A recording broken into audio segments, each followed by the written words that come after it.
Compartmentalize. So who cares? Why not do your own thing and let them say what they want? What's up, guys? I have to try not to show my puss because that would be very annoying since I'm editing this video myself. How are you guys doing? Today I decided to just take a concept or a topic from my list. I have a list, by the way, guys. So if you want me to cover anything, it goes on my list. Microsoft To Do, by the way. Oh my God, I love the Microsoft To Do list. It's so fucking good. So today, off of my list, we're gonna talk about fantasy versus reality.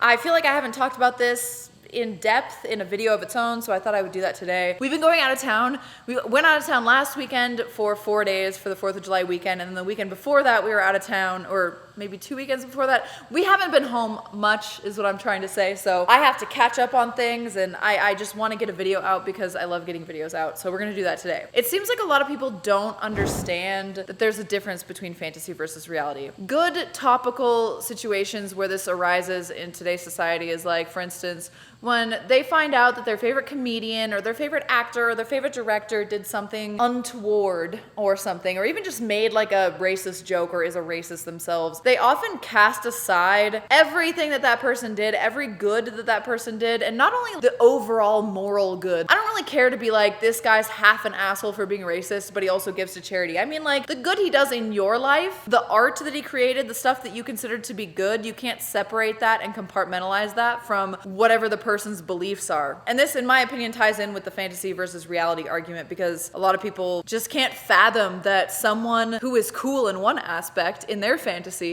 as like a writer of fantasy novels or movies or something, they can't fathom that that person has a whole life outside of their craft that we don't know about and can never know about unless we're them or in their lives personally, you know? So that's one common way that you would see this like odd, I don't know if you'd call it hypocrisy, but this odd like duality of man. That's one place you would see it in society. The second place would be like, let's say someone has a CNC fetish, a grape fetish, right? Such as myself. Some people think that that means that I really want that to actually happen.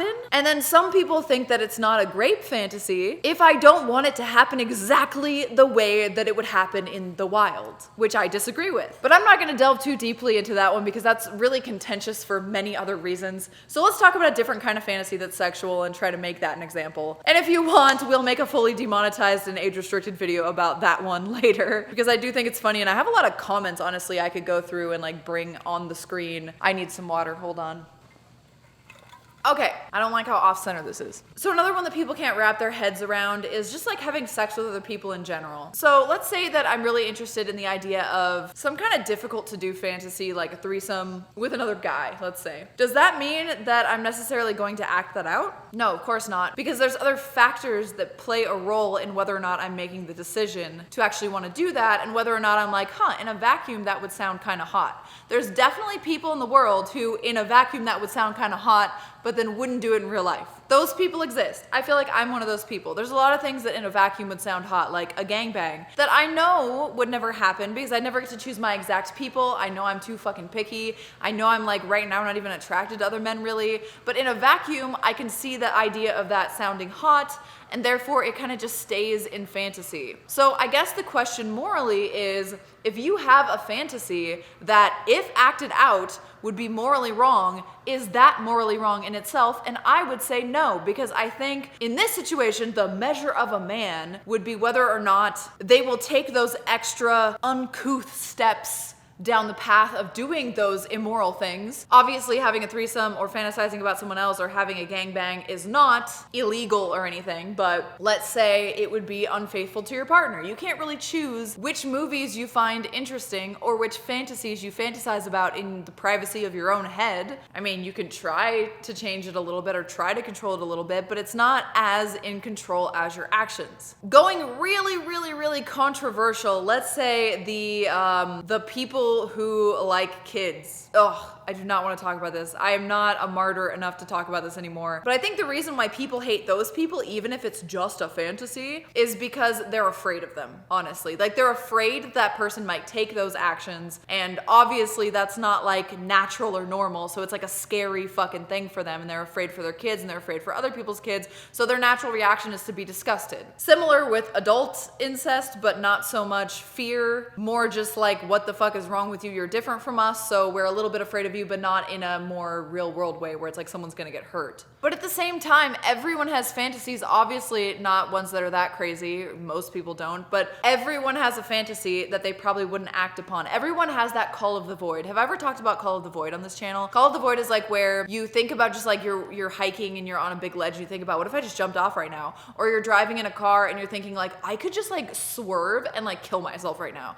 Everyone has those kinds of feelings that sometimes might be fueled by something that actually happened, like your coworker's really pissing you off and you're like, man, what if I just smashed his head in right now? Everyone has those feelings and those thoughts. And I honestly should have watched this video before, but there's a video I have in my watch later feed right here that might be good, might not be good, but it was recommended to me by another YouTuber I watch, not me directly, but in his YouTube video. Wow, parasocial relationships getting me too. But no, I've been meaning to watch this because I really am curious about the psychology of Call of the Void, but everyone does it. Everyone feels it, everyone has it. So why are people mixing up the idea of having a fantasy of maybe cheating on their partner or doing something that isn't necessarily great, or enjoying the fantasy of a fucking TV show from a guy who's so removed from the TV show you barely know his name or know his face, did some racist shit? Why can't we remove those two? Just like most of us can enjoy violence in a video game or in a TV show and not equate it to real life, why do things have to be so closely tied with your fantasies? Another good one which just popped into my head right now is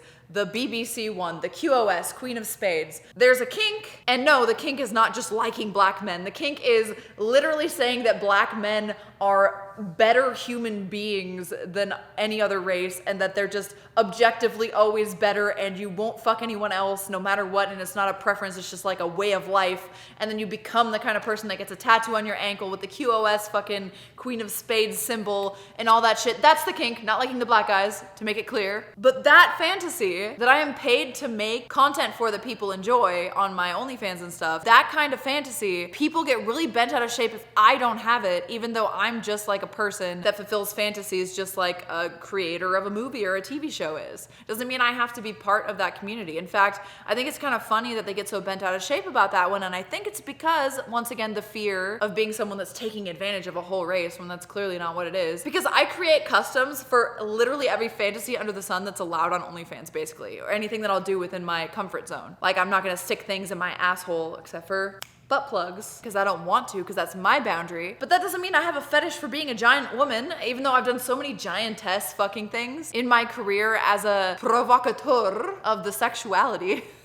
Oh my god, giantess is one of the more common fucking kinks out there, I swear to god. Like, I did like a literotica for a guy, but I want to be smaller, I want to be littler, I would rather be 5 foot than 5'4". So obviously I don't have that kink. Obviously I don't want to be bigger than any man I'm with. I've never been bigger than any man I'm with. They always have to be at least like 5-6 inches taller, you know? So why can't we separate the fantasy from the reality? I honestly think that people are afraid to admit that they have fantasies that might not be exactly what they want to portray in real life. So we all just collectively pretend, feign ignorance, like, oh, I don't have those, I don't do any of that. At the bare minimum, every single person at least enjoys an action flick or some chick flick that's hella toxic or something. Everyone does something and separates the fantasy from reality. So why can't we continue to do that with these scumbag fucking directors and actors? We don't have to idolize them, and that's something that I've always hated about people, is people like, oh my god, I love Kevin Spacey as an actor, he's such a good actor. Okay, why can't it just end there? You don't know Kevin Spacey's inner thoughts, you don't know his politics, you're not dating him, he's not your dad, you have no obligation to care about him beyond the one thing that you think he's good at, which is acting. So if he continues to be a good actor, even though he's doing some shit that isn't great, fuck it, enjoy his acting. And even if you want to be a self-martyr to the arts and literally be like, I don't want to buy any of his stuff because I don't want to support his lifestyle or whatever, fine. But that doesn't necessarily have to be the opinion of everyone else. Because other people can compartmentalize, and other people aren't going to be like, I'm going to get rid of something I really enjoy in my life just to make myself look better to other people. A drop in the bucket. It's not even going to matter. Same with like, what's her face? which I don't even fully disagree with, no offense. The bitch that made Harry Potter. Everyone was getting mad when people were playing the Harry Potter game or supporting Harry Potter. That's some people's favorite fucking thing in the world. You think they're gonna be like, oh yeah, some woman somewhere else said something that's mildly rude to the LGBT community, like, oh, I'm now done with this thing that's my favorite thing in the whole world. Compartmentalize. Separate fantasy from reality. Separate the person from the artist. I mean, I separate a lot of the political meanings in Pink Floyd, my favorite band of all time, or sometimes even in Monty Python types shit that's like my fucking favorite thing in the whole world. I can separate the actual message, or like some of fucking Serge Tankian and System of a Down's messaging is like wacky and shit, or like I don't care about the Armenian problems or whatever, or don't know anything about it. And I appreciate their ability to put that into their art and talk about shit that they care about, but I can have a whole different meaning for it.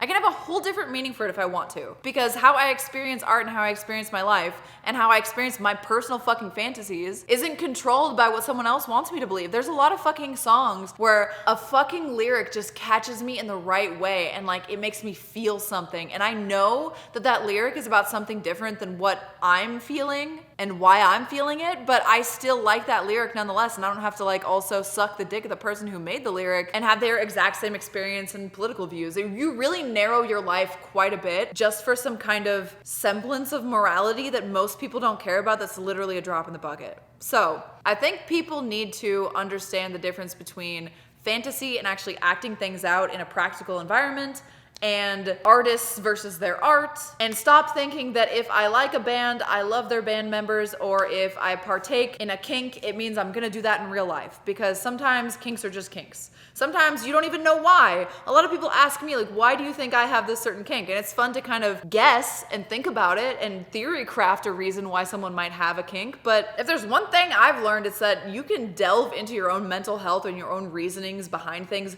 forever and go down that rabbit hole. And it could just be like overthinking at some point where you get nowhere. You don't really know. You just try to know. So anyway, I don't know if this was all over the place. Let me know what you think about these. Just kind of talking about a specific topic and not talking about updates for my life. I know a lot of people started following me because they like that shit. My camera's about to die and I don't want to lose this whole video. So I love you guys and I will see you in the next one. Bye. Ooh, forgot that.